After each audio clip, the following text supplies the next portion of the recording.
Judge Poole case.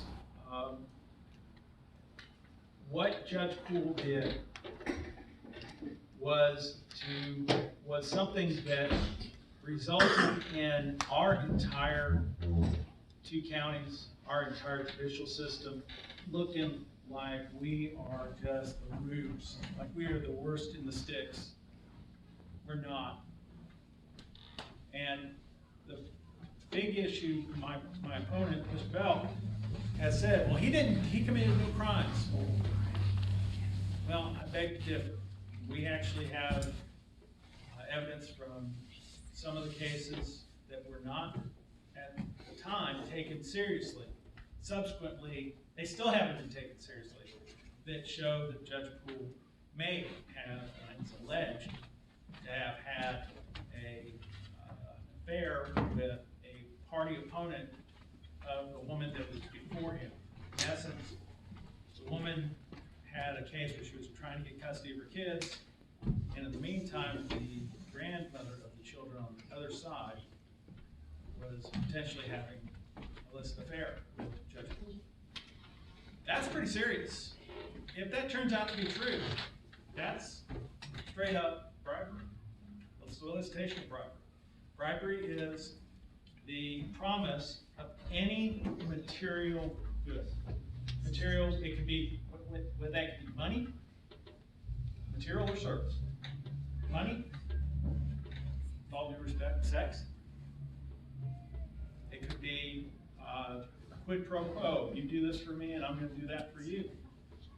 If there was any sort of negotiation over that, especially with her having a case in front of him, that is bribery, pure and simple. So, should that be investigated? Yes. Will Mr. Bell investigate it? No.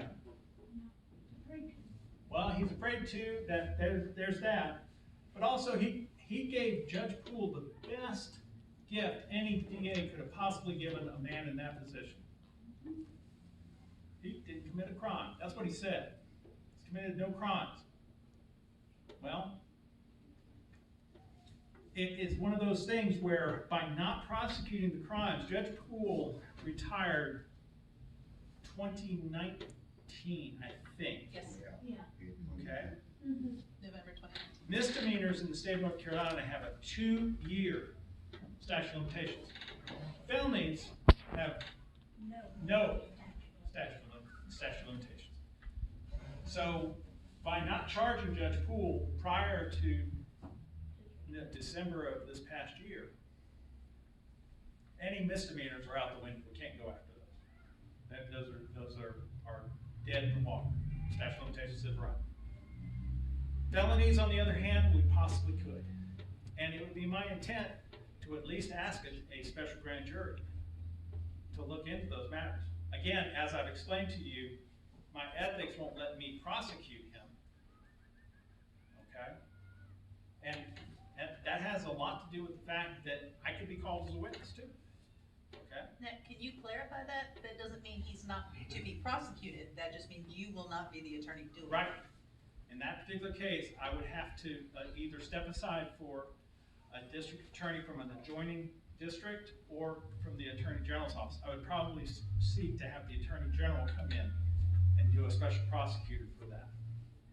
And if the DA that's in there now is found with guilt on him too from the situation, you would have to step out with that also?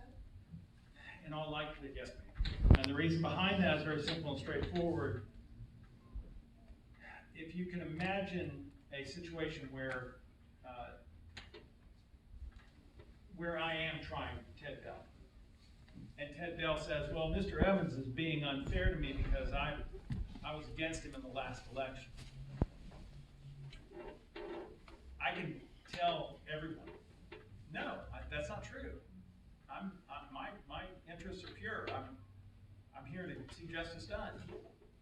But there's what is called an appearance of impropriety. Okay? Whether I like Mr. Bell or dislike Mr. Bell intently, it doesn't matter, because no matter which way that case comes out, if he's found not guilty, oh, it's Crin's fault because he liked Mr. Bell. He tried to be Mr. Bell's friend. If he's found guilty, oh, well, Crin could have gone for more, but he didn't because he's Ted Bell's friend. Or alternatively, he's only doing that because he was mad at Ted Bell. So while I may want to see justice done, I have to also keep in mind that it's y'all's perception of the justice system as a whole. I want you guys to be proud of your justice system. I want you to be proud of your DA. I want you to be able to say, you know, that shooting that just happened in Rutherford, or that death that occurred in Nebo, we know that whoever did that is going to see their day in court.